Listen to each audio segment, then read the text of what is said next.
My CEO husband sneered at my award ceremony invite. We don't have time for stupid awards. Most people find out their husband is cheating from a text message. I found out when I realized he was using my architectural patents to build a secret mansion for another woman with a hit-and-run confession hidden in the foundation. I'm currently sitting across from him at dinner, smiling, while his mistress sits 2 tables away. He thinks we're celebrating a merger, but he's actually sitting at his own wake. They say the silence in a mansion doesn't sound like the silence in a normal home. In a normal home, silence is peaceful. It's the sound of a day well spent. But in this house, this $2 million glass cage overlooking the Miami skyline, the silence sounds like a held breath. It sounds like a secret waiting to be told. I stood in the kitchen, my kitchen, except, I never felt like I owned anything here. The marble was Taj Mahal, quartzite, cold, white, and unforgiving. I ran my fingers over the edge, feeling the sharpness of the stone. I was wearing a silk robe that cost more than my mother's first mortgage. I looked successful. I looked like the queen of the tech world. But as I stared at the gold-embossed envelope sitting on the island, I felt like a ghost. I've been married to Julian for 10 years. 10 years of being the woman behind the man. 10 years of editing his speeches, picking out his suits, and making sure the world saw him as the visionary he claimed to be. But tonight was supposed to be mine. Julian walked in. He didn't look at me. He never looks at me first. He looks at his phone, then his watch, then the air around him.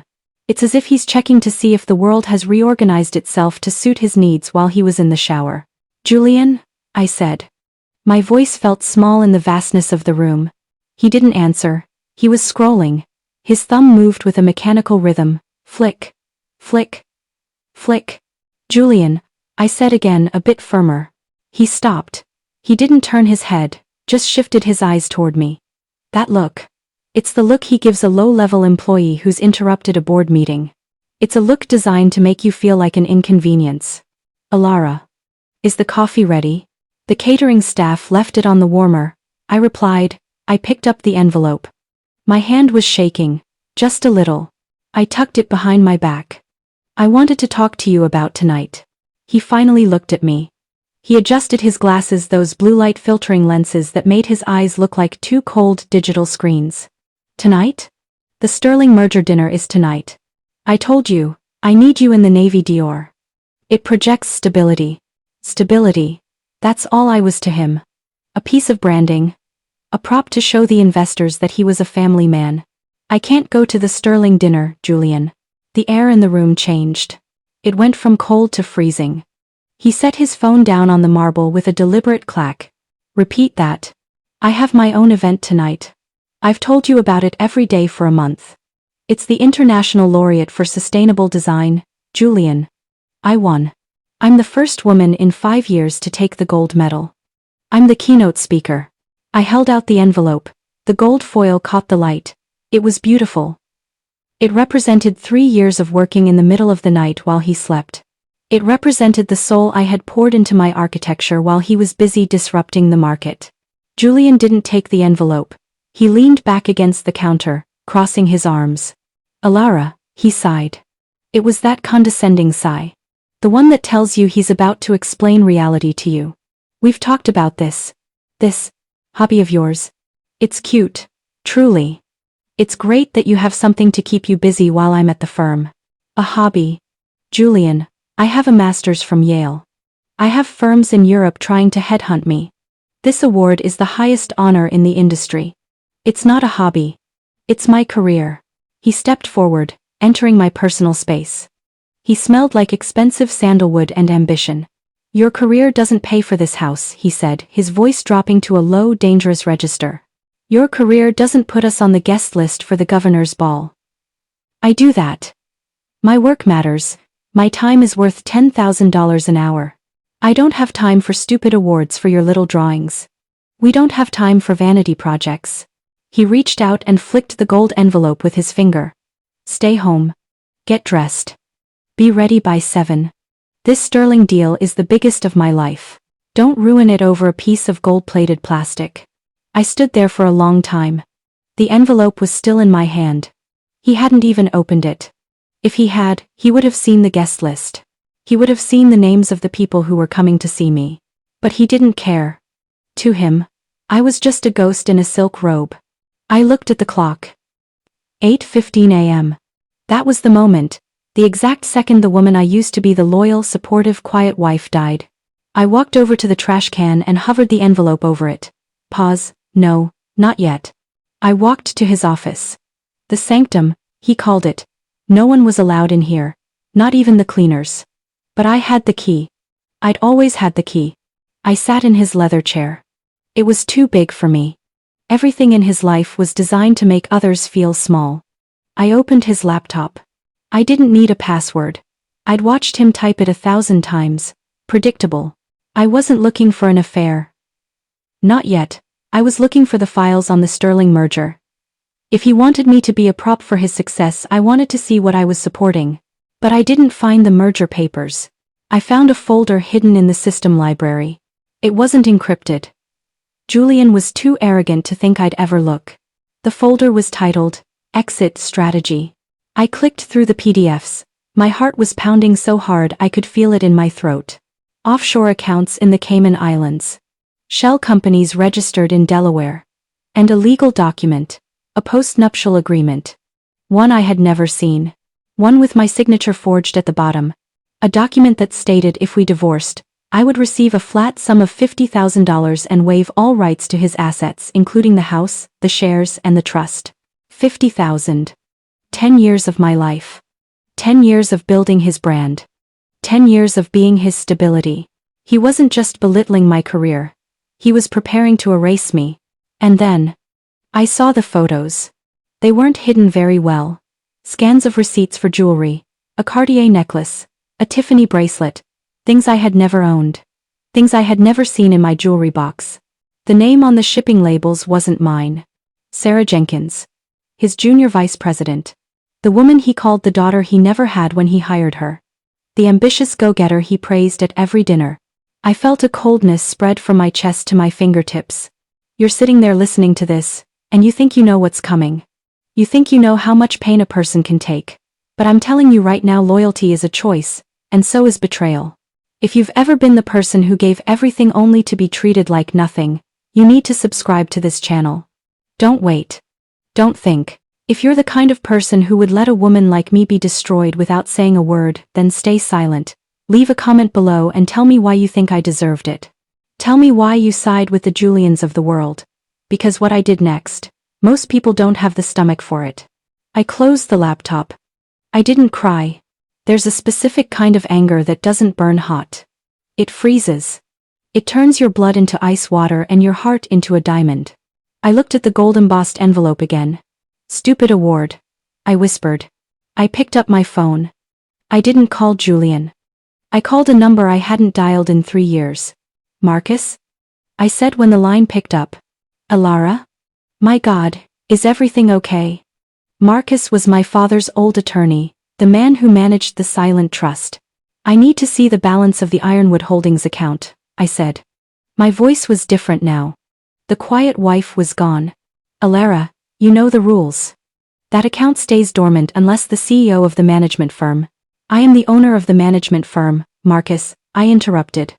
I've let Julian run the show because I thought we were a team. But I'm calling in my chips. I want a full audit of every dollar Julian has spent in the last 24 months. And I want it by 6 p.m. tonight. Alara. If you do this, you'll trigger the oversight clause. Julian will be locked out of the corporate accounts within 48 hours. I looked out at the Miami rain. The sun was trying to peek through the gray clouds, turning the sky a bruised purple. 48 hours. I smiled. It wasn't a happy smile.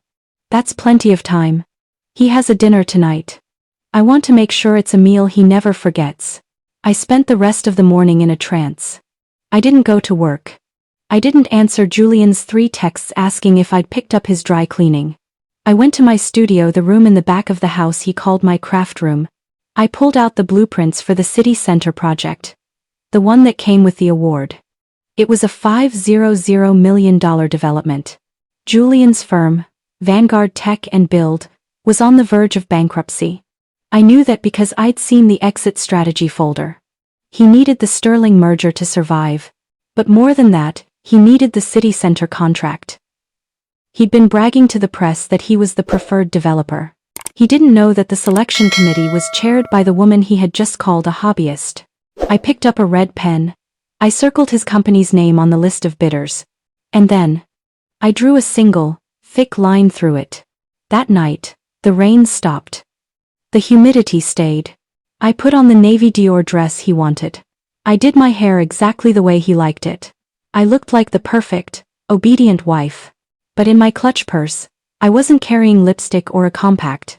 I was carrying a thumb drive with every single page of the exit strategy folder, and I was carrying the gold medal he called stupid. As I walked down the stairs to meet the car he sent for me, I realized something. Julian was right about one thing. We didn't have time for vanity projects. We only had time for the truth. The restaurant was called the Gilded Anchor. It sat right on the water in Coconut Grove. It was the kind of place where people didn't come to eat. They came to be seen winning. As the valet took the keys to the Bentley, Julian didn't wait for me. He walked 3 paces ahead, his shoulders broad, his chin tilted up.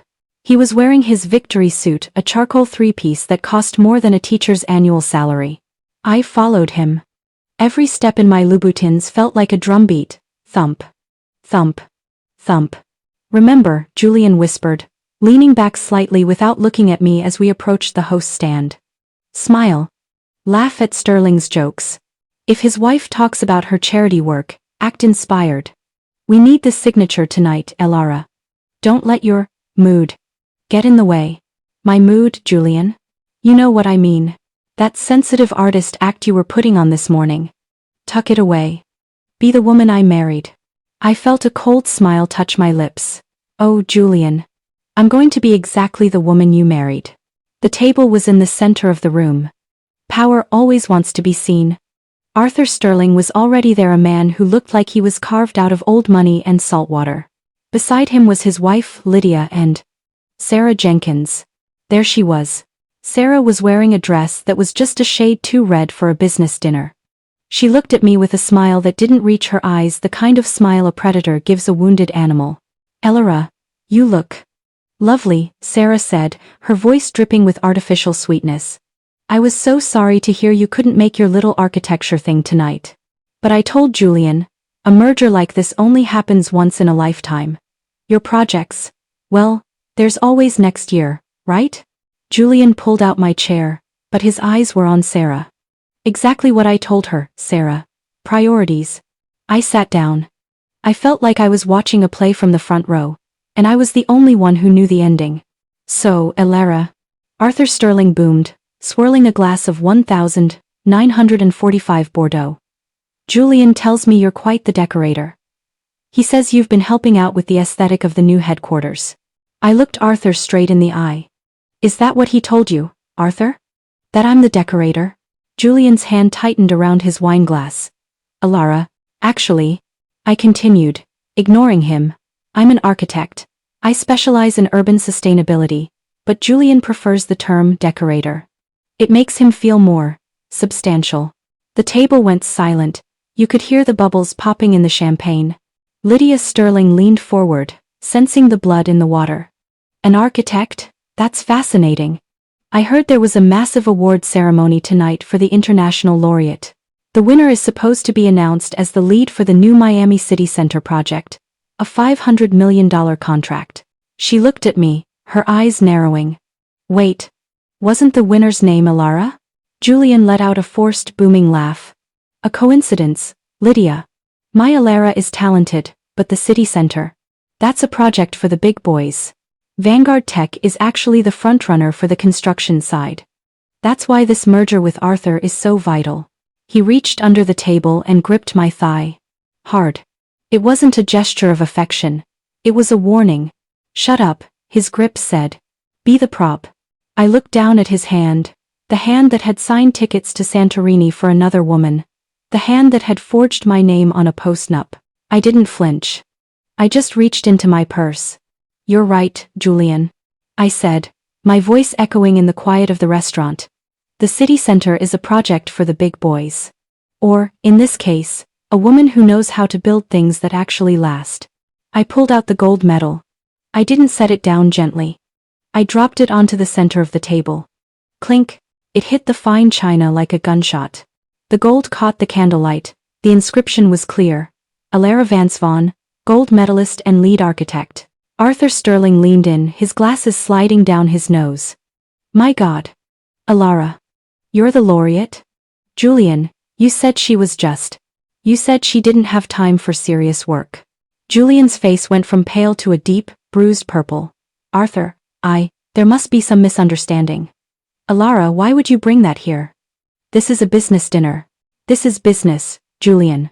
Because as the lead architect for the city center, I have the final say on the subcontractors. And I was just telling Arthur how much I value stability. I looked at Sarah. Her smug expression had vanished. She looked like she wanted to crawl under the tablecloth. Sarah, I said, turning to her. You're the VP of operations, right? I was looking at Julian's Project Phoenix files today. The ones about the Santorini expansion? I noticed some discrepancies in the shell company filings. Julian stood up so fast his chair screeched against the floor. That's enough. Alara, you're drunk. We're leaving. I haven't touched my wine, Julian, I said, leaning back. But you've touched quite a lot of things that don't belong to you, including my inheritance. The entire restaurant was staring now. The power couple of Miami was unraveling in real time. Julian grabbed my arm. I said, we're leaving. Now.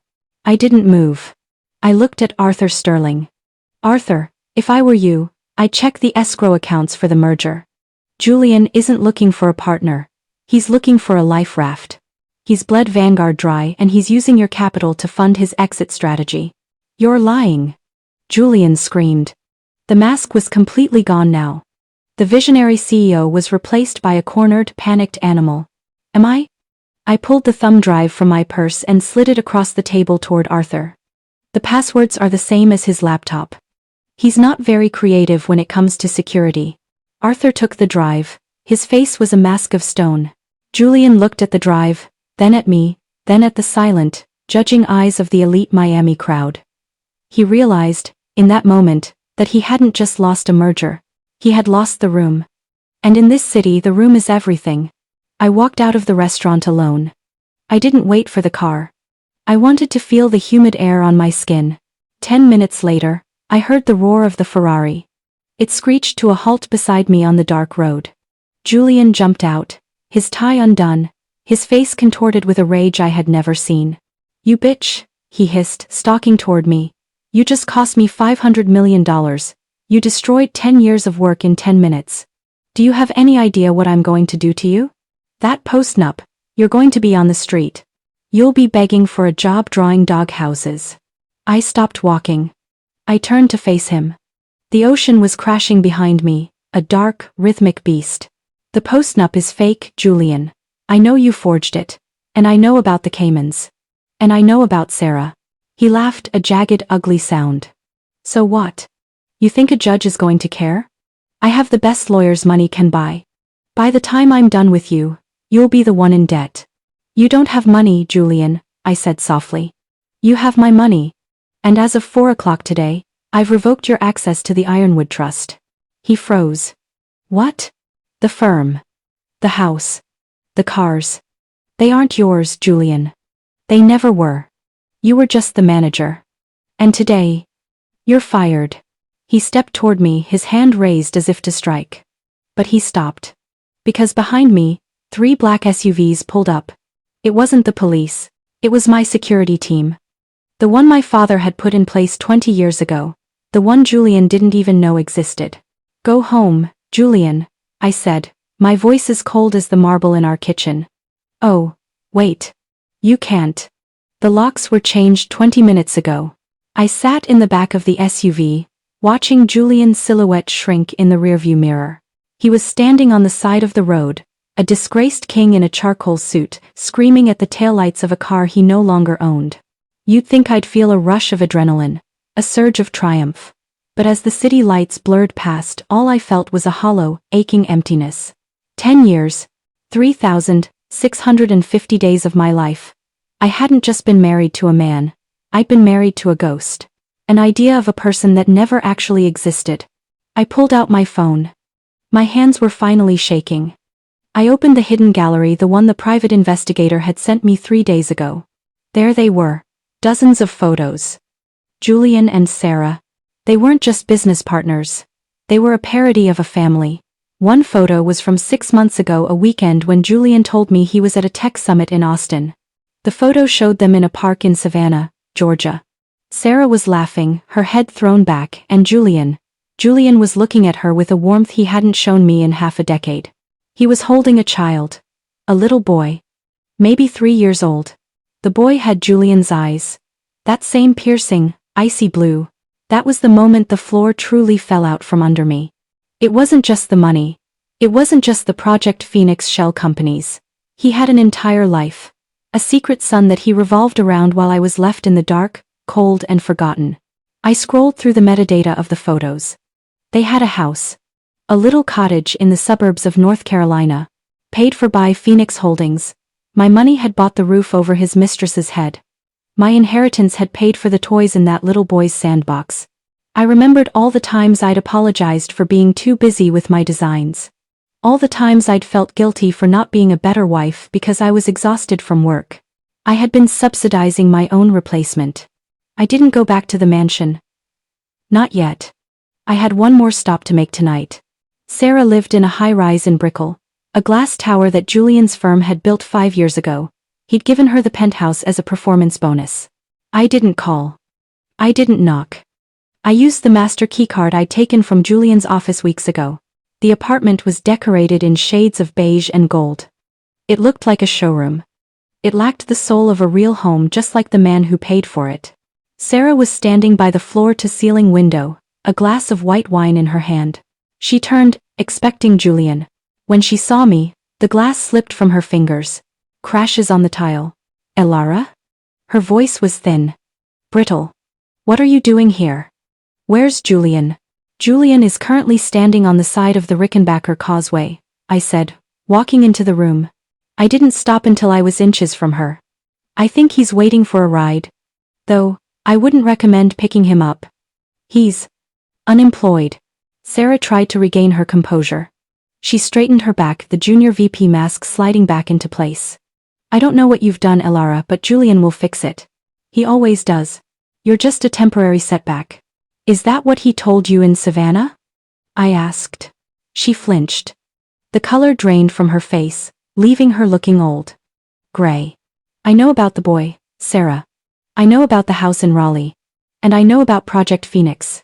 I stepped closer, my voice dropping to a hiss. You thought you were the mastermind, didn't you? Helping Julian funnel money into shell companies so you could run away together once the Sterling merger closed. You thought you were winning against the boring architect wife. But here's the thing about Project Phoenix, Sarah. I didn't just find the files. I authored the oversight. You see, the shell companies you were using to hide that money, they weren't offshore. They were subsidiaries of my family's trust. I've been watching you move the money for months. I let you do it. Sarah's eyes went wide. What? No. Julian said. Julian doesn't know how to read a balance sheet unless there's a $sign at the end of it, I interrupted. Every cent you stole from Vanguard didn't go to the Caymans. It went into an escrow account held in my name. You haven't been building a future, Sarah. You've been building my retirement fund. I pulled out a document, a formal eviction notice. This apartment is owned by the trust. You have until midnight to pack a bag. The security team is downstairs. If you're not out by 12:01, they will remove you. And as for the house in Raleigh, I've already put it on the market. You can't do that, she screamed. There's a child involved. I know. And unlike Julian, I'm not a monster. The money from the Raleigh house will be put into a restricted educational trust for the boy. He won't suffer for his father's sins. But you? You're finished. No firm in this country will hire a VP who was caught embezzling from her own CEO. It was Sarah's phone. The caller ID said, Julian. I picked it up before she could move. I swiped to answer and put it on speaker. Sarah. Sarah, pick up. Julian's voice was frantic. He sounded like he was running. Don't go back to the apartment. The feds. I just got a call from the office. The SEC is at the building. Someone leaked the Project Phoenix audit. They think it was all my idea, Sarah. You have to get the hard drives and get out. I looked at Sarah. She looked at the phone. It's too late, Julian, I said into the microphone. Alara? Julian's voice was a broken whisper. The feds aren't just at the office, Julian. They're at the airport, and they have the passenger manifest for that flight to Santorini. It's funny. They seem very interested in why you bought those tickets using company funds while the firm was declaring a loss. I'll see you in court, Julian. Or maybe. I won't. I hear the visitation glass is very thick. I hung up. I dropped the phone into the puddle of wine on the floor. I walked out of the penthouse without looking back. As the elevator doors closed, I could hear Sarah starting to scream. But I didn't feel bad. I looked at my reflection in the polished brass of the elevator. My makeup was perfect, my dress was unstained, but I knew the hardest part was coming. Because Julian wasn't the kind of man to go down without burning everything else to the ground, and he still had one card left to play. The mansion was dark. I didn't turn on the lights. I wanted to see the city of Miami through the floor-to-ceiling glass, all those flickering lights representing thousands of lives, thousands of secrets. I walked into the kitchen. The gold medal was still sitting on the island where I'd tossed it after coming home from the restaurant. It looked smaller now. Dimmer. I'd won. I'd stripped him of his merger, his mistress and his pride. So why did I feel like I was the one standing in the wreckage? 10 years ago, we didn't have this. We had a 2-bedroom apartment in Little Havana. We ate takeout on the floor because we couldn't afford a dining table yet. Julian used to look at me like I was the sun. He used to tell me that once he made it, he'd build me a cathedral. He did. He built this. But he forgot that a cathedral without a soul is just a tomb. I walked toward the master bedroom. I expected to find it empty. I expected the silence to be my only companion. I was wrong. I stopped at the threshold of the bedroom. The lights were on harsh. Overhead LEDs. Julian was there. He hadn't gone to the police. He hadn't fled the city. He was kneeling on the floor in front of the wall safe, his hands covered in sweat and grime. He looked feral. His hair was disheveled, his expensive jacket discarded on the floor like a piece of trash. Julian. My voice was cold, but my heart was racing. I told you the locks were changed. He jumped, spinning around. In his hand was a heavy, industrial drill. He'd broken in through the terrace, the one part of the security system he'd helped design. The codes, Alara. He barked. He didn't look like a CEO anymore. He looked like a cornered thief. Give me the codes to the primary vault. Now. There's nothing in there for you, I said, stepping into the room. The physical assets have been moved to a secure facility. The jewelry, the bonds, they're gone. Julian let out a jagged, hysterical laugh. You think I want the jewelry? You think I care about the Rolexes? He stood up, pointing the drill at me as if it were a weapon. The drive, Alara. The backup drive with the architecture patents. Your patents. I felt a chill that had nothing to do with the air conditioning. Why would you want my patents, Julian? You said my work was stupid. You said it was a hobby. It is a hobby, he screamed, his face turning a terrifying shade of red. But it's a hobby that the Sterling Group wants. Arthur doesn't care about my tech. He wants the laureate's signature on those sustainable designs. If I have the patents, I can negotiate a settlement. I can make this go away. He wasn't just trying to steal my money. He was trying to steal my identity. He wanted to sell my soul to buy his freedom. I won't give them to you, I said, my voice barely a thread. I'd rather burn them. I wasn't a fighter. I was a designer. I lived in a world of straight lines and mathematical certainties. Julian was a man who lived in the world of brute force. He grabbed my wrists, pinning me against the wall. His breath smelled like the expensive wine from dinner and the cheap copper of panic. You don't understand, Alara, he hissed, his face inches from mine. I'm not going to jail. Not for you. Not for Sarah.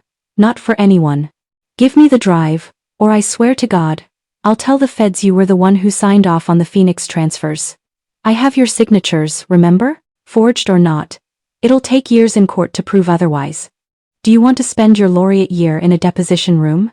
I looked into his eyes, the eyes I used to wake up to every morning. There was no love left. Not even a memory of it. Do it, I whispered. What? Tell them. Let's go down together, Julian. If I have to lose everything to make sure you never hurt another person, I'll do it. I've already lived in a prison for 10 years. What's a few more in a cell? Julian froze. His grip on my wrists slackened. We both turned toward the door. Standing in the hallway was a woman I didn't recognize at first. It wasn't Sarah. It was the nanny I'd seen in the PI's photos. And in her arms was the boy. The 3-year-old with Julian's eyes. Julian? The nanny whispered, her voice trembling. Sarah called. She said you were in trouble. She said to bring Leo here. She said the feds were at her apartment.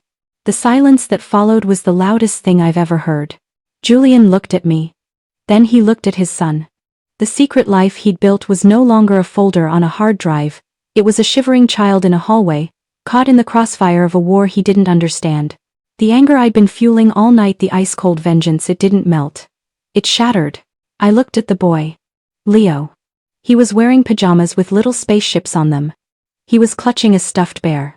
He looked exactly like a photo of Julian I'd seen from 30 years ago. Julian let go of me completely. He slumped against the wall, his head in his hands. The Emperor of Miami was gone. He was just a man who had brought his disaster home to his children. Get them out of here, I said to the nanny. My voice was hollow. Alara, wait, Julian started, reaching out a hand. Get them out, I repeated, louder this time. Before the police arrive. Because they are coming, Julian. I called them the moment I saw you'd broken the terrace door. I watched the nanny lead the boy away. I didn't know where they would go. I didn't know if they had anyone else. I looked at Julian. He was sitting on the floor now, surrounded by the ruins of the bedroom we'd shared. Was it worth it? I asked. He didn't look up. Which part? All of it. The lies. The child. The stupid awards. Was it worth losing your soul just to feel like a king for a few years? He didn't answer. He just watched the blue and red lights start to dance against the ceiling. As the police swarmed the front gates, I realized something terrifying. Julian wasn't the only one who had lost his soul tonight. In my pursuit of justice, I'd destroyed a family. I'd made a child homeless. I looked at the gold medal in my hand. It was cold. It was heavy. And for the first time, it felt like a burden. Because the police weren't just here for Julian. The lead officer walked into the room, his face grim. He didn't look at Julian. He looked at me. Alara Vance Vaughn? Yes, I said. We have a warrant for your arrest as well. It seems your name is on more than just the patents. It's on the Santorini flight manifests. As the primary financier, I looked at Julian. He was smiling. A small, cruel, dying smile. He'd set me up. The exit strategy wasn't just for him. It was a trap designed to take me down with him if I ever turned on him. They take your laces first, then your jewelry, then your name. I sat on a bench that smelled of industrial bleach and old sweat. My navy Dior dress, the one Julian had picked out to Project Stability, was wrinkled and stained. I looked down at my wrists. There were no diamond bracelets there anymore. Only the red, angry welts where the handcuffs had bitten into my skin. I closed my eyes, but I couldn't block out the fluorescent hum of the holding cell. Julian had played me. He had anticipated my move. He knew that if I ever discovered his betrayal, I would use the trust to freeze him out. So he had spent the last 2 years weaving a web of digital breadcrumbs that led straight to my door. Every Phoenix transfer had a digital signature tied to my private IP address. Every flight to Santorini was booked through a travel portal registered in my maiden name.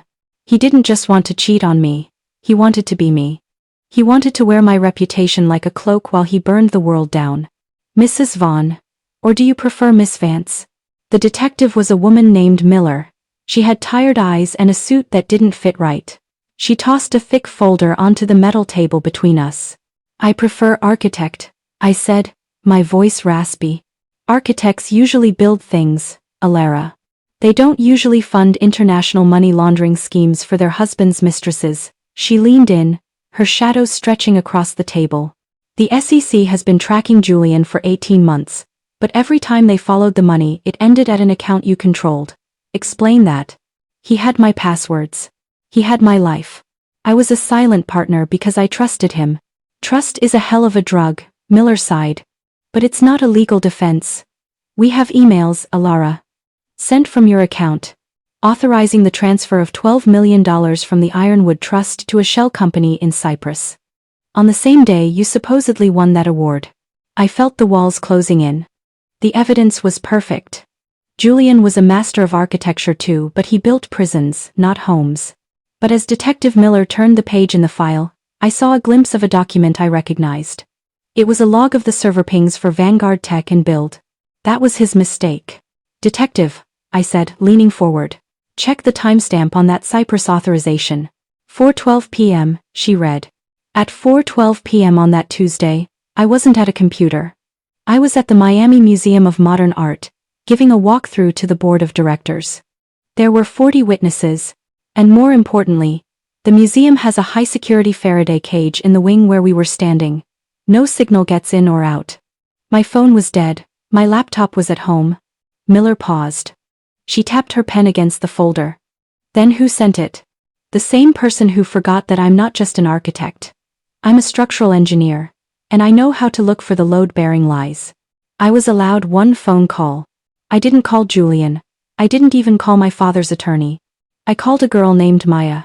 Maya was 23, a brilliant coder I'd met at a Women in Tech seminar 3 years ago. Julian had called her a bottom feeder and refused to hire her.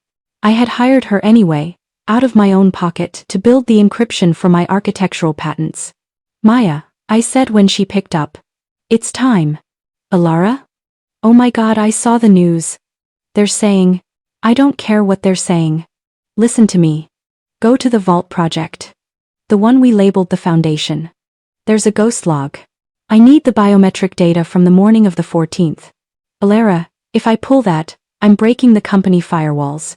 Julian will know someone is inside the system. Julian is currently in a cell 2 blocks away from me, Maya.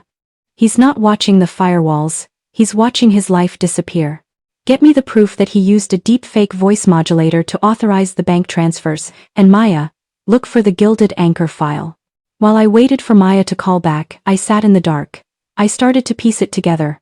Project Phoenix wasn't just a way to hide money. It was a way to replace Vanguard Tech.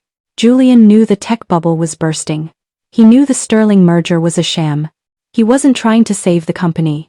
He was trying to bankrupt it on purpose. If Vanguard went under, the debt would be wiped out. But Project Phoenix, the company he'd built using my name and my money, would rise from the ashes, holding all the patents, all the contracts, and all the assets. He was going to divorce me, leave me with the debt and the criminal charges, and then buy his own life back under a new name. He didn't just stop loving me. He decided I was the perfect sacrifice for his rebirth. The cell door opened. I expected Miller. It was Julian's lawyer. A man named Sterling, a shark in a $3,000 suit. He looked at me with a mixture of pity and professional boredom. Alara. Julian wanted me to bring you this. He slid a single sheet of paper through the bars. It was a confession. A pre-written statement admitting that I had orchestrated the embezzlement to fund my architectural firm, and that Julian was an unwitting participant who had only signed the documents out of love and trust. If you sign this, the lawyer whispered, Julian has agreed to take a plea deal that keeps you out of federal prison. You'll get 5 years probation. You lose the assets, but you keep your freedom. If you don't, he's going to testify that you were the mastermind. And the paper trail says he's right. I looked at the paper. Then I looked at the lawyer. Tell Julian I hope he likes the color orange, I said, tearing the paper in half. Alara, don't be a fool. You have no cards left to play. I have one, I said, standing up. My Dior dress was a rag, but I felt like I was wearing armor. Julian forgot one thing about architecture. You can't build a new skyscraper on a rotten foundation. You have to clear the site first. Detective Miller appeared at the end of the hallway. She wasn't looking at the lawyer. She was looking at her tablet, her face pale. Mr. Sterling, she said, her voice tight. You might want to step away from the cell. We just received a data dump from an anonymous source. It's a series of video files from the Vaughn residence's internal security system. The ones Mr. Vaughn claimed were malfunctioning for the last year. I smiled. Julian thought he had deleted the footage of him forging my signatures at the kitchen table. He didn't know that my craft room was the hub for the entire house's server. And there's more, Miller said, looking at me with a new kind of respect. We found the audio logs. Julian didn't just forge your name, Alara. He recorded your voice while you were sleeping to bypass the bank's biometric security. I felt a shiver of pure, cold triumph. I guess the stupid architect had a better design than he thought, I whispered. The air outside the police station didn't feel like freedom. It felt like a different kind of pressure. I stepped onto the sidewalk at 4 a.m. The streetlights cast long, distorted shadows on the pavement. I was still wearing the navy Dior dress, now wrinkled beyond repair, and carrying my belongings in a clear plastic bag. My phone, my keys, my wallet. My life returned to me in a baggie. I looked at my phone. 412 missed calls. 800 messages. The world had exploded while I was in that cell. Julian was still inside. The video evidence of him forging my signature and the biometric audio theft had been enough to hold him without bail, pending a flight risk assessment. But I knew Julian. He was like a cockroach. He survived everything. Even now, he was likely calling in every favor, every corrupt politician, and every shark lawyer he'd ever bought dinner for. I didn't have time to celebrate. In this city, you're only as good as your last headline, and right now, the headline said CEO's wife arrested in tech scandal. I had 12 hours to change the narrative before the markets opened. I didn't go back to the mansion. That house was a crime scene now emotionally, if not legally. I went to my studio. It was a converted warehouse in the design district, a space filled with scale models of cities, rolls of vellum, and the smell of expensive coffee. Maya was already there. She looked like she hadn't slept in 3 days. Her eyes were red-rimmed, but she was grinning. "Elara," she said, gesturing to a wall of monitors. "I didn't just find the audio logs. I found the Phoenix server's backdoor." Julian was using a mirrored drive to hide his communications with Sarah. He thought he'd encrypted the messages. And he's been selling Vanguard's proprietary code to a competitor in Shanghai. He wasn't just planning to bankrupt the company, Elara. He was selling the wreckage before the crash even happened. "Can we stop the Sterling merger?" I asked, leaning over her shoulder. "The merger? No. The paperwork is already filed with the SEC, but..." Maya paused, a predatory glint in her eyes. "We can change who signs for Vanguard." I looked at the clock. 8:30 a.m. The board meeting was in 30 minutes. I walked into my private bathroom, splashed cold water on my face, and pulled a spare suit from my closet, an ivory power suit with sharp architectural lines. No more Dior. No more Julian's choices. I put on my glasses. I looked like the woman who had won the gold medal. I looked like the woman who owned 51% of the shares. "Maya, send the Project Phoenix files to every board member's private email at exactly 8:55, not the corporate accounts. Julian has those monitored. Send them to their personal devices." The Vanguard headquarters was a tower of glass and ego. As I walked through the lobby, the receptionists froze. The security guards reached for their radios. "Mrs. Vaughn, you shouldn't be here," the head of security said, stepping into my path. "It's Miss Vance," I said, not slowing down. "And I'm the primary shareholder of this building. If you touch me, I'll have you arrested for trespassing on my private property. Step aside." I reached the boardroom. Through the glass doors, I could see the board of directors. They looked like they were attending a funeral. Arthur Sterling was there, his face a mask of fury. I pushed the doors open. Thud. "Good morning, gentlemen," I said. Arthur Sterling stood up. "Elara? What is the meaning of this? Your husband is in jail, your company is a crime scene, and you have the nerve to walk in here." "My husband is a thief, Arthur. But this company isn't his. It's mine." I walked to the head of the table, Julian's seat. I didn't sit. I stood, leaning my hands on the polished mahogany. "You all just received an email," I said.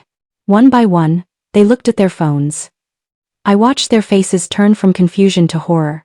"Those are the logs of Julian selling your intellectual property to the Shanghai Group," I continued.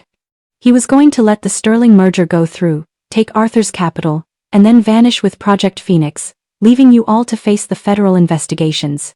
Arthur looked at the screen, his hands shaking. "The bastard. He was going to ruin me. He was going to ruin everyone," I said. "But the Sterling merger doesn't have to be a disaster. Arthur, you wanted the city center contract. You wanted sustainable tech. Julian couldn't give you that because he doesn't know how to build. He only knows how to destroy." I pulled a legal document from my briefcase. "I am proposing a restructure. Vanguard Tech and Build is being dissolved. In its place we are launching Vance Architecture and Infrastructure. I am the CEO. I hold the patents. I hold the city center contract. The board members looked at each other. They were sharks. They knew which way the tide was turning. And the debt? One asked. The debt is tied to Julian's personal assets and his Phoenix shell companies. Since he used my forged signature to create them, I've already filed a motion to have them seized as part of my divorce settlement. The capital is returning to the source. I looked at Arthur Sterling. Do you want to sign with a ghost, Arthur? Or do you want to sign with the woman who actually designed the future you're trying to buy? Arthur looked at me for a long time. Then, he picked up a pen. To Miss Vance, he said, raising a ghost of a glass. The only person in this room who actually knows how to keep a building standing. I walked out of that boardroom as the CEO of my own destiny. I had the merger. I had the contract. I had my name back. But as I reached the lobby, my phone buzzed. A private number. I answered it. You think you've won, don't you? Julian's voice was a low, distorted growl. He was calling from the prison phone. You think you can just take my life and wear it like a suit? It was never your life, Julian, I said. You were just keeping the seat warm. Check your email, Alara, he whispered. The one I sent 10 minutes ago. I told you. I have your signatures. And I don't just have them on bank papers. I have them on a confession for the Raleigh hit and run from 5 years ago. Remember that night, Alara? The night you hit a deer? I felt the blood drain from my face. You were the one driving, Julian. That's not what the document says, he chuckled. And that's not what the witness says. Sarah is very loyal, Alara. Especially when I promised to take care of Leo. See you in court. Partner. 5 years. It had been 1800 days since that rainy night on the outskirts of Miami, near the Everglades. I had buried that memory so deep I thought it had turned to stone. Julian had been driving. We were celebrating his first major land acquisition. He'd had too much scotch, his ego inflated by the praise of men who feared him. I'd begged him to let me drive, but he'd laughed, calling me a backseat architect. Then, the thump, the sickening sound of metal meeting bone and muscle. He didn't stop. He told me it was a deer. He told me that if we stopped, the scandal would ruin the firm before it even started. He said he'd take care of it. The next morning, the car was gone. Julian said he'd sent it to a specialist in South Carolina to be crushed. He looked me in the eyes and told me he loved me. He told me we were safe. I believed him. I wanted to believe him. But as I stood in the lobby of my new empire, clutching my phone, I realized that Julian hadn't been protecting us. He had been collecting collateral. I raced back to my studio. Maya saw my face and immediately cleared the room. Open the email, I whispered. Subject line, the deer. Maya's fingers flew across the keys. A PDF flickered onto the screen. It was a handwritten confession, dated 5 years ago. I, Alara Vance Vaughn, being of sound mind, admit to the accidental striking of a pedestrian on Highway 27. I panicked and fled the scene. My husband, Julian, had no knowledge of the event until after the car was disposed of. It was my handwriting. Every loop of the L, every sharp cross of the T. It's a forgery, I gasped, clutching the desk. It has to be. Alara, Maya said, her voice trembling as she zoomed in on the bottom of the page. Look at the ink saturation. And the paper grain. This isn't a digital forgery. This is a physical document. You wrote this. And then I remembered. 3 years ago, I'd had a high fever, the flu that turned into pneumonia.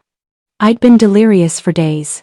Julian had sat by my bed, giving me vitamins, telling me he needed me to sign some insurance papers for the house so he could handle the bills while I was sick. He'd guided my hand. He'd whispered the words while I was drifting in and out of consciousness. He hadn't just forged my life. He had farmed my soul while I was too weak to fight back. There was no pedestrian in the news that night, Maya. I said, my heart hammering against my ribs. The police report said it was a hit and run on a local fisherman, but the case went cold because there were no witnesses. Not according to this, Maya replied, opening a second attachment. It was a video file, low quality, grainy. It was from a dashcam of a car parked on the shoulder of Highway 27 that night. It showed our Ferrari, the unmistakable red streak, speeding past. And then, it showed a figure stepping out from the trees. The figure didn't look like a fisherman. It was Sarah. Sarah Jenkins hadn't been his junior VP 5 years ago. She had been a waitress at the club where Julian spent his happy hours. The pieces fell into place with a sickening thud. Julian didn't hire Sarah because she was ambitious. He hired her because she was the witness. She was the one who saw him behind the wheel. He hadn't been cheating on me out of passion, at least not at first. He had been buying her silence with my money. He had brought his blackmailer into our home, into our bed, and given her a corner office to keep her from going to the DA. And then, somewhere along the way, the lie became their life. They became partners in crime, and I became the mark. She has the original dashcam footage, I whispered. The one that shows Julian's face in the driver's seat. That's why he's so confident. He thinks she'll destroy it if he promises her a future.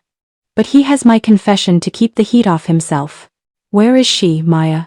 She disappeared after you kicked her out of the penthouse. Her phone is off. GPS is disabled. But she has the kid with her.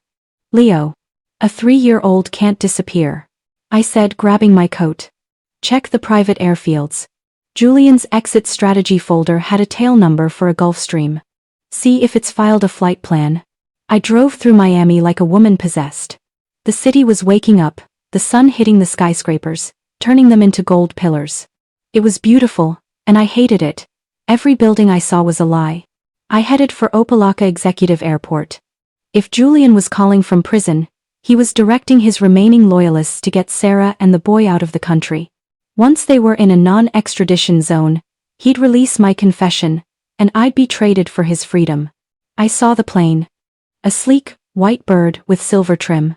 A black SUV was parked near the stairs. I saw Sarah. She was struggling with a suitcase, holding Leo's hand. She looked panicked, looking over her shoulder every few seconds. I slammed my car into park and jumped out. Sarah! I screamed over the roar of the engines. She froze. She looked at the plane, then at me. The pilot was motioning for her to hurry. Don't do it. I yelled, running toward her. He's going to kill you, Sarah. You think you're his partner? You're his evidence. Once you're over that ocean, you're the only person left who can put him in the driver's seat. Do you really think he's going to let you live to testify? Sarah stopped. The wind caught her hair, whipping it across her face. He loves Leo. He wouldn't hurt us. He loves himself, Sarah. He forged my name while I was dying in a hospital bed. He used our son's inheritance to buy your silence. Look at the boy. I pointed at Leo, who was crying, his small hands over his ears to block out the jet noise. If you get on that plane, you're giving Julian the power to erase both of us. Stay. Give me the footage. I can protect you. I have the sterling lawyers. I have the trust. I can make sure Leo has a life. But if you leave, you're just a ghost in a Project Phoenix file. Sarah looked at the jet. Then she looked at the boy. She reached into her bag and pulled out a small, silver thumb drive. He told me to burn it, she whispered, her voice barely audible over the wind. He said if I did, we'd be billionaires in Greece. She held the drive out toward me. I reached for it, my heart stopping in my chest. But before my fingers could touch the metal, a hand reached from behind the SUV and grabbed Sarah's arm. It was Julian's lawyer. Sterling. The lady is leaving, Miss Vance, he said, his voice cold and sharp. And the drive is coming with us. He shoved Sarah toward the plane stairs and turned to me, a glint of something dark in his eyes. You should have stayed in the kitchen, Elara. Buildings are easy. People are complicated. I was inches away. Inches away from the truth that would set me free and put Julian away for life. Now, they're taking the boy, the witness, and my only hope onto a plane I can't stop. Most of you will watch this and think it's over. You'll think the bad guy wins because he's smarter and meaner. If you believe that, then don't subscribe. Go back to your quiet lives and let the Julians of the world run over you. But if you want to see what happens when an architect decides to bring the whole sky down on their heads, you better subscribe right now. Because Chapter 8 is about the hunt. I watched as Sterling shoved Sarah up the stairs. Leo was crying, a tiny figure being swallowed by the shadow of the fuselage. The door began to retract. Whir clunk. The seal was set. I stood on the tarmac, a speck of ivory silk against a sea of gray concrete. I had no weapon. I had no badge. I only had my mind. Julian always said I was a backseat architect. He thought my talent was decorative. He forgot that to build a skyscraper, you have to understand the bones of the earth. You have to understand the flow of power, the weight of pressure, and the exact point where a structure fails. I didn't run for the plane. I ran for the airport's perimeter control hub, a small nondescript concrete building 300 yards away. I reached the door of the hub. It was locked with a biometric scanner, but Opelaka's infrastructure had been renovated 3 years ago. The firm that handled the electrical grid, Vanguard Tech and Build. I didn't need a key. I knew the override. Every Vanguard project had a service backdoor for Julian to bypass inspections. He called it efficiency. I called it a flaw. I punched the code into the keypad, 0614. Our wedding anniversary. The narcissist used the same numbers for everything. The doors slid open. Inside, the room was a hive of flickering servers and cooling fans. I found the terminal for the runway lighting and ground control. Maya, I screamed into my headset. I'm in the grid. I need you to spoof the transponder code for N742 Juliet. If that plane hits the taxiway, I need the automated ground collision sensors to think there's a fuel tanker in its path. Alara, that's federal interference. Maya's voice crackled in my ear. They'll throw you in a deeper hole than Julian. The hole is already dug, Maya. If that plane leaves the ground, I'm a convicted killer by sunrise. Lock the gates. I watched the monitor. The Gulfstream began to push back from the hangar. It was moving toward runway 9 left. I didn't just lock the gates. I went into the environmental controls for the private terminal. In architecture, we design for human flow. I knew that Sterling and the pilot would be focused on the flight tower. They wouldn't be looking at the fire suppression systems. I triggered the maintenance mode for the runway's drainage pumps. 10,000 gallons of reclaimed water began to flood the low point of taxiway Bravo. Not enough to crash a plane, but enough to create a hydroplane hazard that the automated sensors would flag as a red level abort. The Gulfstream shuddered to a halt 50 yards from the runway entrance. The pilot was shouting over the radio, demanding to know why the ground sensors were reading a catastrophic obstruction. I walked out of the hub. I didn't hide. I walked right up to the nose of the plane. I looked up at the cockpit window. I knew Sterling was in there. I knew he was looking down at me. I pulled my phone out and hit the broadcast button on the app Maya had installed. My voice didn't just go to the phone. It patched directly into the plane's internal comm system. Sterling. I know you can hear me. You're sitting on 3 tons of jet fuel and 10,000 gallons of water. The tower thinks you're about to collide with a phantom tanker. If you move an inch, the fire suppressants will foam the entire engine. You're not going to Greece. You're going to a federal deposition. You're insane, Alara. Sterling's voice crackled back through the speakers. You're holding a private flight hostage. This is kidnapping. No, I said, leaning against the landing gear. This is an inspection. I'm the CEO of the firm that maintains this runway. I found a structural defect in your escape plan. I saw the cabin door begin to open again. Sterling stepped out onto the stairs, his face pale, his phone pressed to his ear. Julian says he'll release the confession now, Sterling yelled down at me. He's hitting send to the district attorney's office right now. You're finished. Let him, I shouted back. Because Sarah just sent me the original dashcam footage from her phone while we were in the hangar. The one that shows Julian's face. The one with the timestamp that matches the confession he forced me to sign. Sterling froze. He looked back into the cabin at Sarah. I was lying. Sarah hadn't sent it yet. She was too terrified. But Sterling didn't know that. He only knew that Julian was a liar, and I was an architect who knew how to build a case. The moment that confession hits the DA's desk, I continued, my lawyers will file the footage as a rebuttal. It's called exculpatory evidence, Sterling, and since you're currently assisting a fugitive in destroying evidence, you'll be sharing a cell with him by dinner. Sterling looked at the phone in his hand. He looked at the plane. He looked at the heavy, dark water pooling around the tires. He was a shark. And sharks don't stay on sinking ships. He stepped down the stairs, leaving his briefcase behind. Sarah walked out behind him, clutching Leo. She looked at me, her eyes red from crying.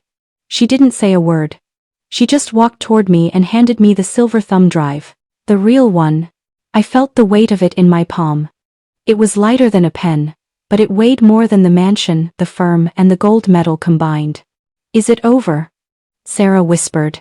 No, I said, looking at the blue and red lights of the airport police finally cresting the horizon. Now, we start the demolition. I looked at my phone. A text from an unknown number appeared. I'm out, Alara. Check the news. I looked up. In the distance, over the city skyline, a massive plume of black smoke was rising from the Vanguard headquarters. Julian hadn't just sent the confession. He'd triggered a clean slate protocol. He was burning the evidence and the building to the ground. The black smoke rising from the Miami skyline wasn't just a fire. It was a funeral pyre for 10 years of my life. The Vanguard headquarters, the glass tower I had helped design, the place where I had poured my soul into every blueprint, it was being erased. I stood on the runway, the silver thumb drive clutched in my hand. I watched the horizon, my heart thudding against my ribs like a trapped bird. Julian, you bastard, I whispered. I thought I knew his endgame. I thought he was trying to destroy the evidence. But as the smoke billowed higher, I realized the building wasn't just an office. It housed the central servers for the Ironwood Trust. It housed the original physical copies of my family's land deeds. He wasn't just burning his past, he was burning my future. My phone buzzed. It was Maya. But when I answered, there was no greeting. Only the sound of heavy breathing and the rhythmic beep beep beep of a fire alarm. Maya? Are you out? Are you safe? Alara. I tried to stop it. I was in the server room trying to back up the Foundation files like you asked. But the override didn't come from Julian's terminal. I froze.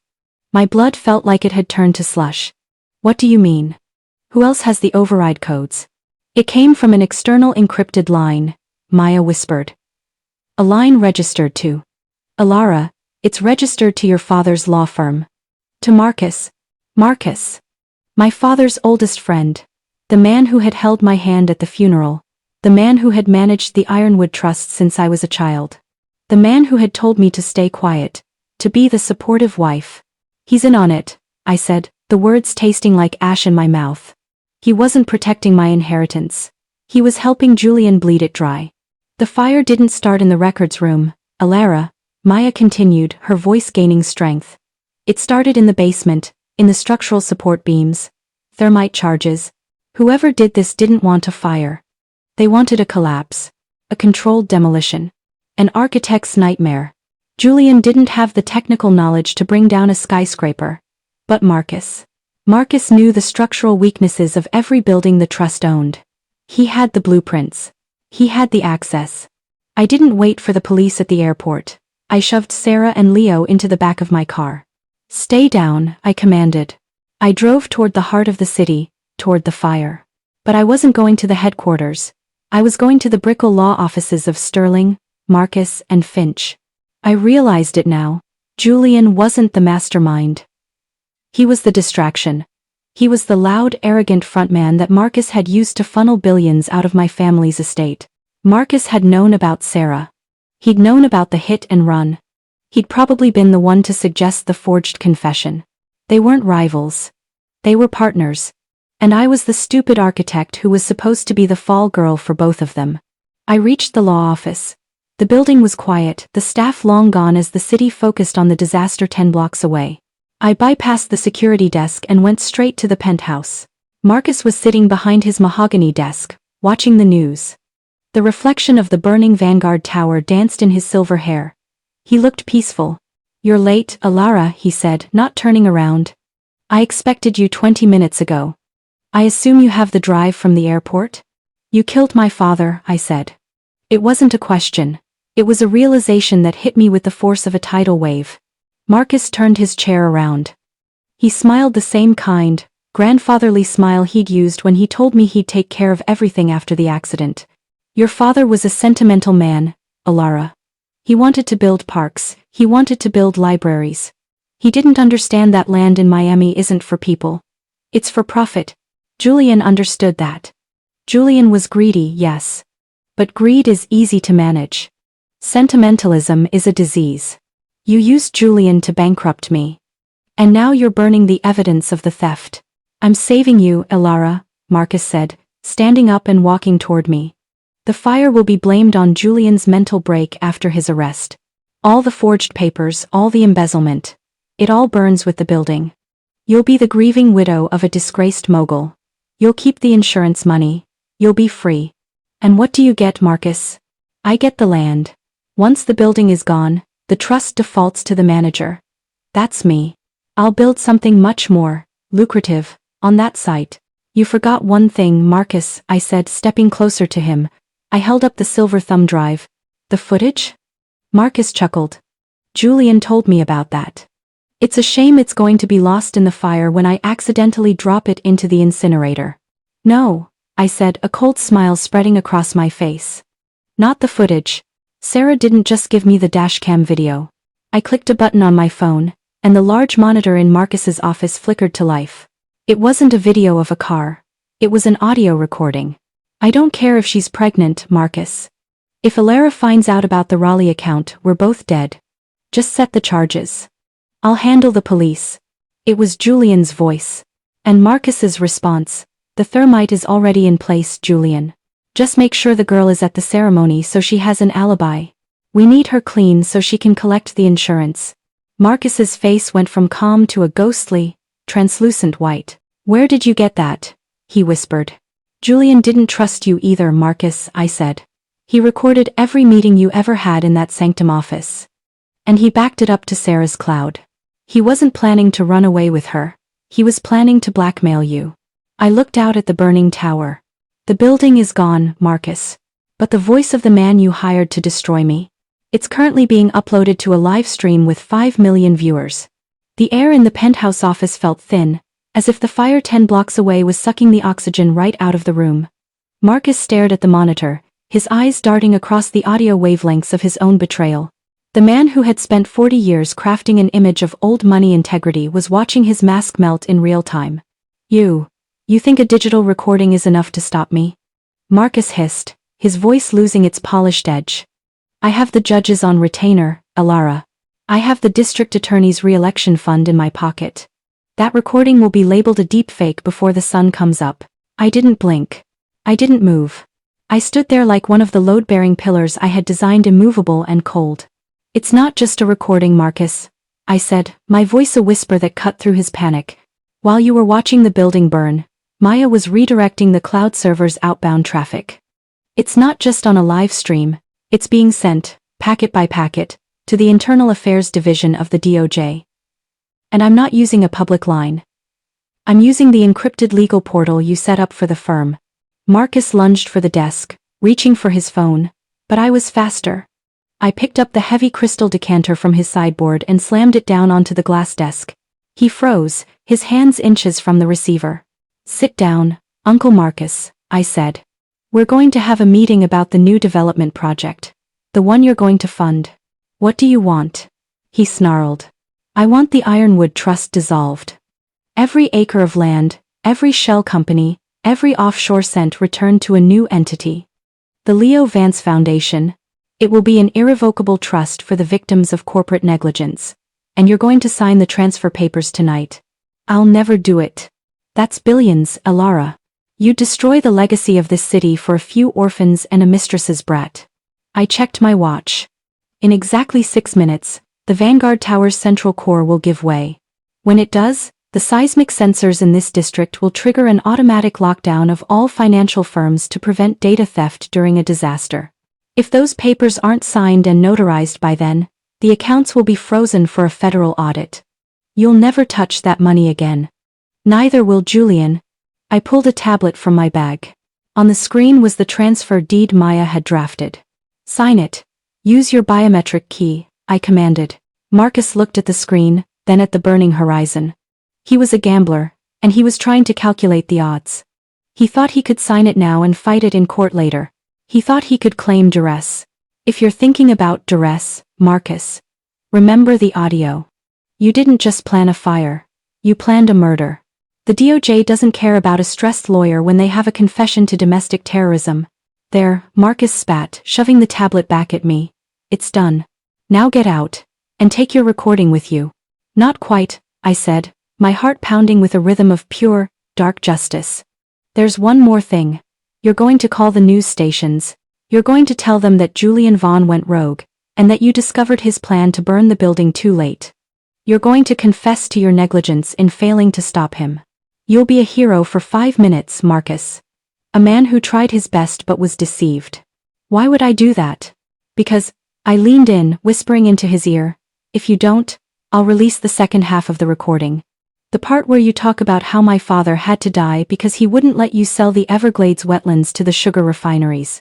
Marcus's face went a shade of gray I had only seen on corpses. The tower fell. I watched as the crown of the Vanguard building the part I had spent a year designing to look like a diamond in the sky crumbled into a cloud of dust and debris. 10 years of work, 10 years of Julian's ego. All of it returned to the earth in a heap of twisted steel and broken glass. Marcus fell back into his chair, watching the TV screen as the news anchors screamed about the collapse of the century. You're a monster, Alara, he whispered. Your father would be ashamed of what you've become. My father is dead, Marcus. You made sure of that. And as for being a monster, I'm just an architect. I'm just clearing the site for something better. I walked out of the penthouse. I didn't look back at Marcus, who was already reaching for his phone to start the lies that would save his skin but lose him his soul. As I stepped into the elevator, I saw my reflection. My ivory suit was covered in a fine layer of gray ash that had seeped through the building's vents. I looked like a ghost. But for the first time in 10 years, I could breathe. I reached the lobby and walked out into the street. The air was thick with the smell of smoke and the sound of sirens. People were running, crying, filming the destruction on their phones. I saw the black SUV waiting at the curb. Sarah was inside, holding Leo. I got in and looked at her. Is it over? She asked again. The building is down, I said. The money is moved. Now. We go to the police. But not as suspects. I pulled the silver thumb drive from my pocket and handed it to Leo. The boy gripped it like a toy, unaware that it was the key to his entire future and the rope that would hang his father. We're going to the station, I told the driver. And we're going to tell them everything. From the very beginning. As we pulled away, my phone buzzed one last time. A notification from the jail's automated system. Inmate 8492, Julian Vaughn. Status, released on emergency bail, processing complete. My blood turned to ice. Julian was out. The fire, the collapse, the chaos, he had used it all as a smokescreen to get a judge to sign his release before the evidence could be processed. He was free.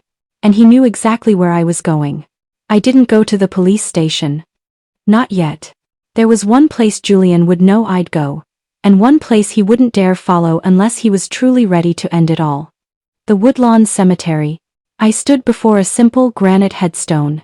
David Vance. Architect. Visionary. Father. The gray stone was cold, slick with the humidity of the Miami night. I did it, Dad, I whispered. I brought it all down. The building. The lies. The man you thought was good for me. I felt a strange sense of grief, not for the building or the money, but for the girl I was when he died. The girl who thought love was enough to bridge any gap. I had spent 10 years trying to build a cathedral over a graveyard. You always were too sentimental, Alara. The voice came from the shadows of a weeping willow. It was raspy, exhausted, and filled with a jagged edge of madness. Julian stepped into the moonlight. He looked like a man who had crawled out of the wreckage of his own soul. His charcoal suit was torn, covered in the white dust of the Vanguard collapse. His glasses were gone, and his eyes, they weren't the icy blue of a CEO anymore. They were the empty black of a man who had lost his reflection. How did you get out, Julian? Chaos is a powerful lawyer, he said, walking closer. He was limping, one hand clutched against his ribs. The fire department needed the precinct for a staging ground. The records were scrambled. I found a judge who owed me a favor and told him my wife was trapped in the burning building. He signed the bail order out of compassion. Julian stopped 3 feet from me. Between us lay my father's grave. Give me the drive, Alara, he said. He didn't sound threatening. He sounded pathetic. Give me the drive, and I'll disappear. I'll go to Sarah. We'll take Leo. You can have the foundations. You can have the insurance. Just let me have my life. Your life? I asked, a bitter laugh escaping my throat. Which one, Julian?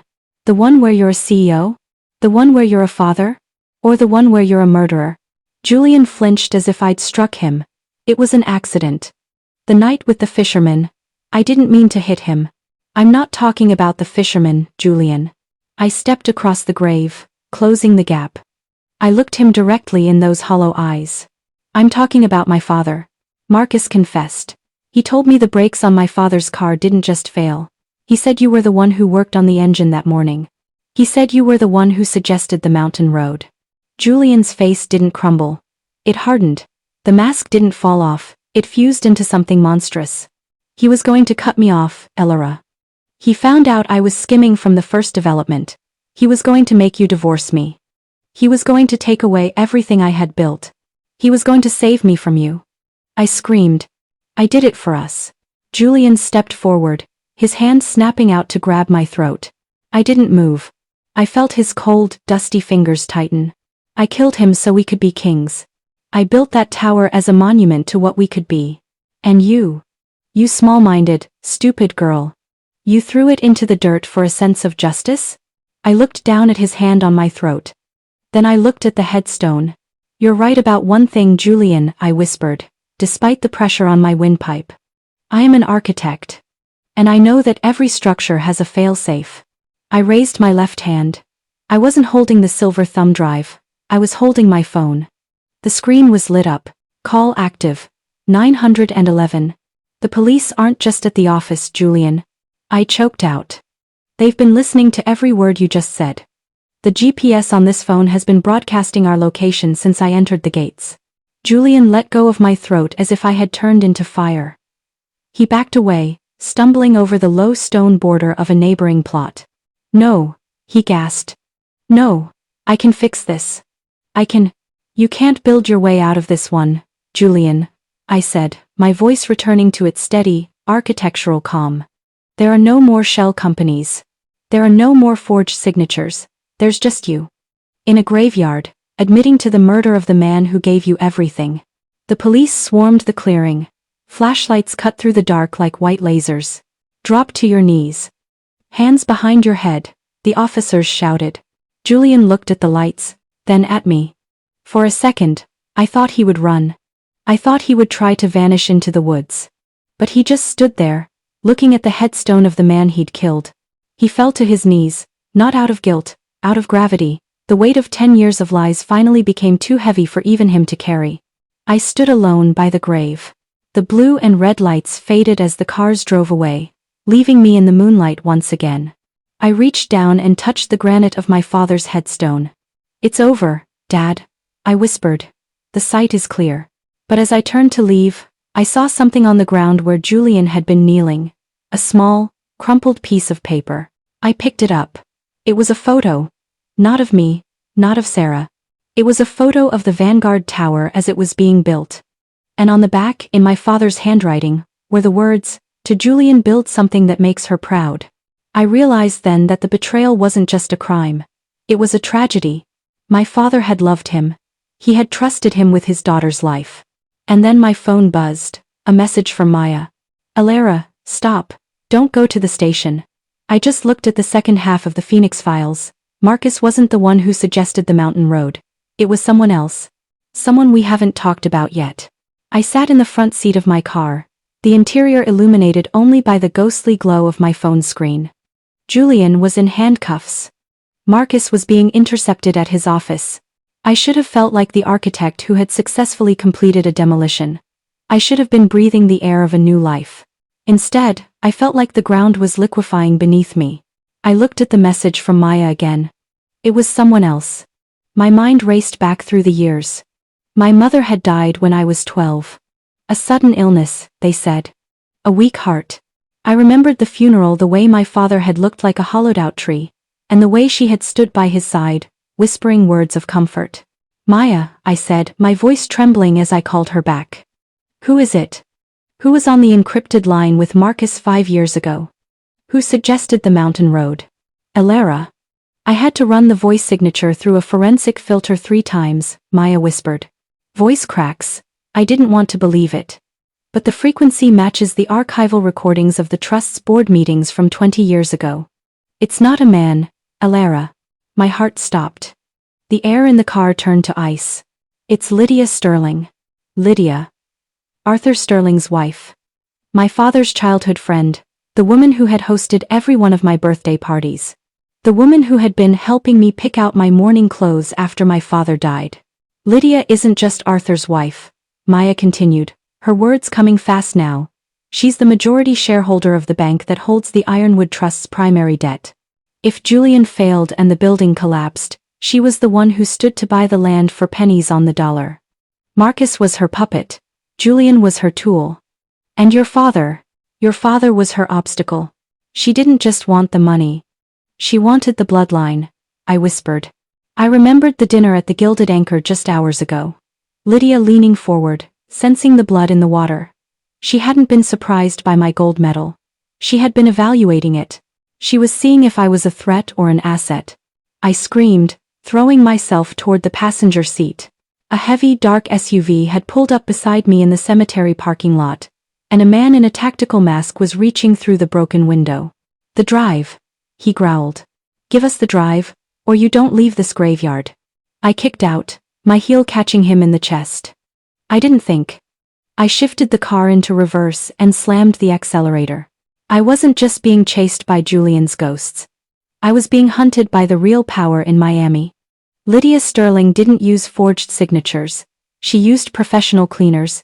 I raced out of the cemetery, the black SUV hot on my tail. I reached for my bag, the bag containing the silver thumb drive with the dashcam footage. It wasn't there. When Julian had grabbed my throat at the grave. When I was struggling for air, he hadn't just been trying to choke me. He had been a distraction. He'd lived his whole life as a puppet, and his final act was to pick my pocket for his true master. The drive was gone. The footage of Julian in the driver's seat, the proof of the hit and run, the leverage over Lydia, it was all back in the hands of the people who killed my parents. I pushed the car to its limit, weaving through the midnight traffic of the Florida Turnpike. I lost the SUV near the airport, but it didn't matter. I had lost the war. I pulled over under a bridge, the shadows of the overpass hiding me from the world. I leaned my head against the steering wheel and finally, for the first time in this long, horrific night, I cried. I had been so proud of my execution. I had thought I was the smartest person in the room. But I was just a child playing with blocks while the adults were building a fortress. But then, I felt it. In my pocket. Not the thumb drive. My father's photo, the one I'd picked up off the ground. I turned it over in the dim light of the cabin. Underneath the words, "Build something that makes her proud," there was a small, embossed seal. A seal I recognized from my architectural training.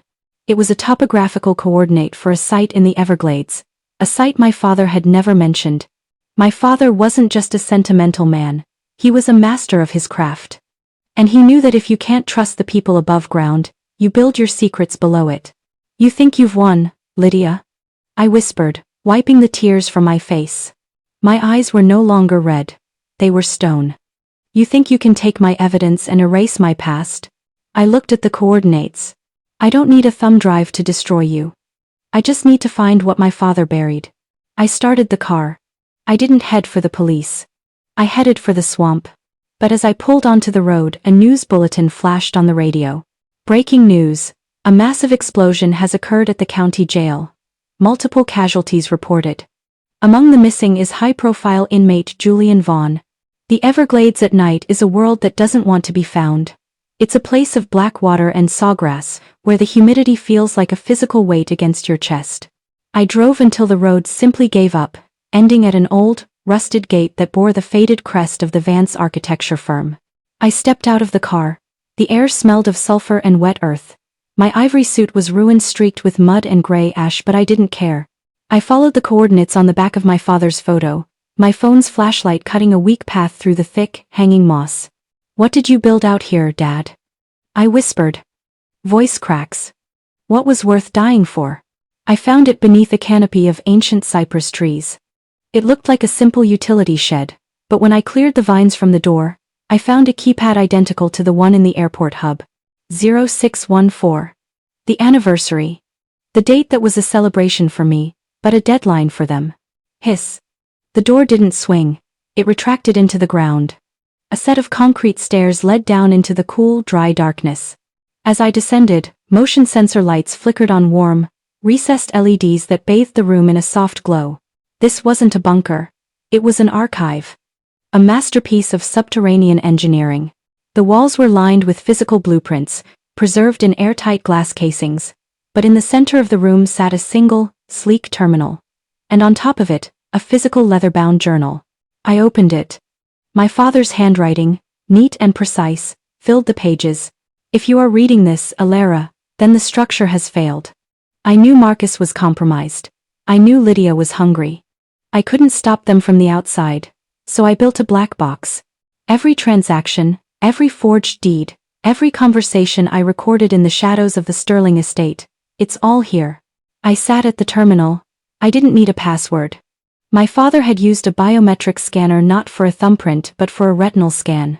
He knew my eyes were the one thing Julian could never forge. Scan complete. Access granted. It wasn't a recording of Julian. It was a recording from 30 years ago. My father was sitting across from a young, sharp-eyed Lydia Sterling. They were looking at a map of Miami. The land isn't ours, David. Lydia's voice echoed through the vault. It belongs to the state. But if we create the Ironwood Trust as a front for environmental protection, we can hold the development rights indefinitely. We can control the city's growth. We can be the gods of this coast. My father's voice was firm. No, Lydia, the trust is for the people. If you try to turn it into a private bank, I'll take the evidence of the original land grab to the feds. Lydia leaned back, her smile chillingly familiar. Then I suppose we'll have to see who the feds believe. The architect with a conscience, or the woman who owns the feds. I scrolled deeper. I found the file labeled maternal record. My mother hadn't died of a weak heart. She had been a whistleblower. She was the one who had first discovered that Lydia was using the Ironwood Trust to launder money for the cartels in the 90s. Lydia hadn't just managed my father. She had systematically erased everyone he loved to keep the secret. She didn't just kill my father. She's been killing my family for 30 years. And then, I found the most recent file. A series of emails between Lydia and the warden of the county jail dated only 3 hours ago. The explosion at the jail wasn't an accident. It was a delivery. Julian wasn't dead. He had been extracted. Lydia didn't want him erased yet. She wanted him to finish the job. She wanted him to find me, find this vault, and burn the last of the Vance bloodline. You think you can hide in the swamp, Lydia? I whispered. I didn't just download the files. I set the vault to broadcast mode. My father had designed this place as a signal tower. I patched into the city's emergency broadcast system. I bypassed the news stations, the police, and the lawyers. I went straight to the people. Every billboard on I-95, every digital screen in Wynwood, every smartphone in the city of Miami suddenly flickered. My face appeared on the screens. Behind me, the blueprints of the Ironwood fraud. My name is Alara Vance, I said, my voice echoing through the vault and out into the world. And tonight, the city of Miami is going to see the bones of the monsters who built it. The motion sensors on the surface flared red. They were here. I looked at the monitor. 2 figures were standing at the top of the stairs. One was a tactical operative in black gear. The other. Even through the grainy security feed, I recognized the limp. The charcoal suit, the hollow eyes. Julian. He hadn't come to kill me for Lydia. He had come because he had nowhere else to go. He was the ghost in the machine, and he was standing at the entrance to my father's final secret.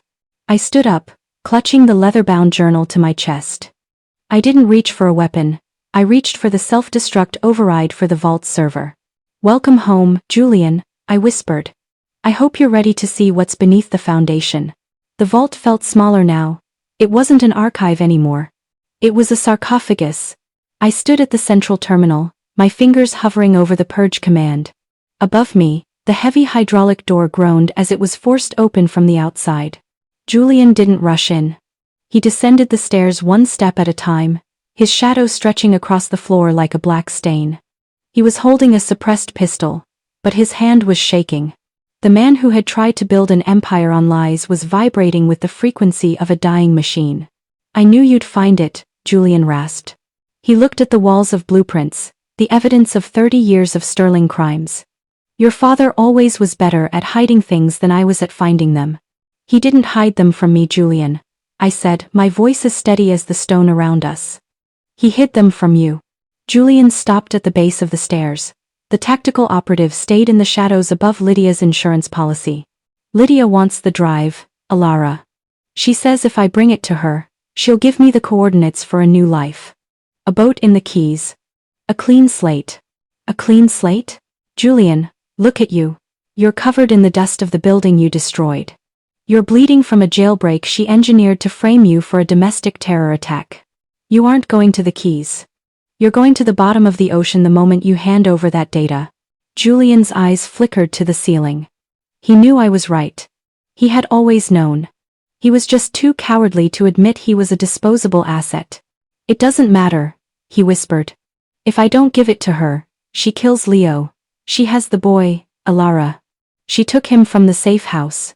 My heart plummeted, but I didn't let my face change. In architecture, if you show a crack, the whole structure follows. She doesn't have him, Julian. He froze. What? I sent Maya to the safe house an hour before I left for the swamp.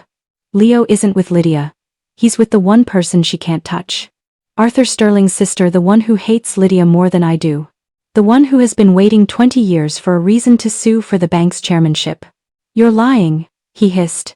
Check your phone, Julian. If you still have a signal down here, check the private cloud. Maya just uploaded a video of Leo eating ice cream in a penthouse in Palm Beach. He's safe. You, however, are out of time. The tactical operative in the shadows didn't wait for Julian to decide. He fired, but he wasn't aiming for me. He aimed for Julian's shoulder, a warning shot to get him moving. Julian screamed, falling against a glass casing of blueprints. Crash! The shards of glass rained down like diamonds. I didn't run. I dived behind the terminal and hit the broadcast override. Lydia, I screamed, my voice projected through the tactical operative's own comms link. I know you're listening. Every word in this room is being streamed to the FBI field office in Miami. If your man fires again, he's doing it on live television. The operative paused. That second of hesitation was all I needed. I grabbed the heavy fire extinguisher from the wall and swung it with every ounce of rage I had suppressed for a decade. I didn't stop. I went for the operative's radio, crushing it under my heel.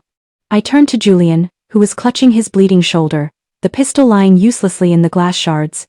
I picked up the gun. It was heavy. It felt like the weight of the last 10 years. Do it, Julian whispered, his face streaked with tears and dust. Kill me. It's the only way this ends, right? The stupid wife finally grows a spine. I looked at him. I looked at the man I had loved, the man I had built a life for, the man who had murdered my father. No, I said, my voice dropping to a deadly, cold register. Death is too easy for you, Julian. You want to be a ghost? I'm going to make sure you're a monument. A monument to failure. I turned back to the terminal. I didn't hit purge. I hit distribute. The 30 years of evidence, the laundered money, the murders, the forged deeds, and the recordings of Lydia Sterling didn't just go to the police. They went to every news outlet, every social media platform, and every victim of the Ironwood Trust's predatory developments. The vault is sealed, Julian, I said, walking toward the stairs. The police will be here in 10 minutes. They'll find you, and they'll find the operative. And they'll find every single file they need to dismantle the Sterling Empire by morning. You can't leave me here, he screamed. I'm not leaving you here, I said, looking back from the doorway. I'm leaving you with the truth. It's the only thing you never knew how to handle. I climbed the stairs into the humid Everglades night. The rain had stopped. The moon was out, silvering the sawgrass and the dark water. In the distance, I could see the flickering lights of a dozen helicopters. The world was coming for the truth. I walked to my car, my ivory suit now a ghost of its former self. I reached into my pocket and pulled out the leather-bound journal. It's done, Dad, I whispered. I didn't feel like a hero. I didn't feel like a queen. I just felt like an architect who had finally cleared a site that had been rotten for too long. As I pulled onto the main road, I saw a lone figure standing by the rusted gate. It was Arthur Sterling. He wasn't holding a gun. He was holding a briefcase. She's gone, Alara, he said, his voice hollow. Lydia took a boat out into the Gulf. They found it empty 20 minutes ago. I looked at him, and I knew. The war wasn't over. The head of the snake was gone, but the nest was still there. They say it takes longer to clear a site than it does to build a skyscraper. The dust of the Vanguard collapse took weeks to settle over Miami, a literal gray veil that coated the palms and the Ferraris alike.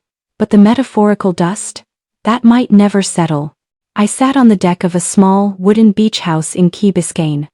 No marble, no Taj Mahal quartzite. Just cedar, salt air, and the smell of the Atlantic. I looked at the morning paper. The headline wasn't about me for once. It was a grid of mugshots: Marcus Finch, 3 city commissioners, 5 bank VPs, and Julian. Julian's face looked different in newsprint. Smaller. He had been sentenced to life without parole for the murder of David Vance and the domestic terrorism charges. He hadn't fought it. He had gone into the system like a ghost returning to the fog. Arthur Sterling sat in the chair across from me. He looked 10 years older than he had at that dinner at the Gilded Anchor. His empire was in receivership, his wife was a ghost in the Gulf, and his name was synonymous with the greatest fraud in Florida history. "The bank is being dissolved, Elara," Arthur said, staring at the horizon. "The board voted this morning. The assets are being liquidated to pay the settlements for the city center contractors." "And the land?" I asked. "The Ironwood Acres, the ones your father protected." Arthur reached into his coat and pulled out a heavy brass key. "The deeds were found in Lydia's private safe. She'd already signed the transfer of ownership to you. She did it weeks ago, Elara. Before the fire. Before the vault." I took the key. It felt warm from the sun. Why? Why would she give me the one thing she killed for? "Because she knew," Arthur whispered. "Lydia always said that if she couldn't own the future, she'd make sure it was built by someone who deserved it. It was her final act of spite. Or maybe, her only act of love." I watched a taxi pull up to the end of the lane. Sarah stepped out, holding Leo's hand. She wasn't wearing Dior or red silk. She was in jeans and a t-shirt, looking like a woman who had finally stopped running. She walked up to the deck. We didn't hug. We didn't apologize. There was too much blood between us for that. "The trust for Leo is active," I said, not looking at her. "He'll have the best schools. He'll have his grandfather's name. Not the Vaughn name. The Vance name." Sarah nodded, her eyes wet. "And me? You're the witness, Sarah. You'll be in depositions for the next 3 years. But when it's over, you go wherever you want. Just don't ever build a life on someone else's foundation again." She took Leo's hand and walked toward the beach. I watched the boy run toward the waves. He had Julian's eyes, but as he looked back at me and waved, I saw my father's smile. I walked into the small room I'd converted into a studio. On the desk was a blank sheet of paper. I wasn't designing a skyscraper. I wasn't designing a corporate monument. I drew a single line. Then another. A park. A library. A low-income housing complex powered by the very tides that Lydia had tried to steal. "A building isn't just stone and glass," I whispered, echoing my father's first lesson. "It's a promise. A promise that the people inside are safe. That the truth is the only thing holding up the roof." I picked up the phone. I didn't call a lawyer. I called Maya. "Maya, start the servers for Vance and Associates. And send a message to the city council. Tell them the laureate is ready to start the city center project. But tell them, we're building it from the ground up. No shortcuts. No secrets." I stood at the edge of the water as the sun began to set. The Sterling Empire was gone. Julian was behind bars. I had my name, my fortune, and my soul back. But as I looked out at the dark line of the horizon, where the Gulf meets the sky, I thought about the boat they found empty. Lydia Sterling was a master of architecture too. She knew that sometimes, to survive a collapse, you have to disappear into the structural gaps. I felt a chill on my neck that had nothing to do with the ocean breeze. I looked down at my hands. They were no longer shaking. They were the hands of a woman who knew how to build, and more importantly, how to destroy what was rotten. "Let her watch," I said to the wind. "Let her see what a Vance builds when the monsters are gone." I turned my back on the ocean and walked toward the light of my house. The Queen of Tech was dead. The loyal wife was buried. Elara Vance was finally home. Silence. Not the silence of a glass cage, not the silence of a secret. The silence of a finished drawing. You've stayed until the final brick was laid. You've seen the fire, the betrayal, and the rebirth. Most people would have walked away when it got dark, but you stayed for the light. If you believe that the truth is worth fighting for even if it costs you everything, then you must subscribe. This is the end of Alara's first chapter, but the world is full of Julians and Lydias waiting to be dismantled. If you don't subscribe, you're missing the next war. Leave one final comment. What would you have built in the ruins? And remember, always check the foundation.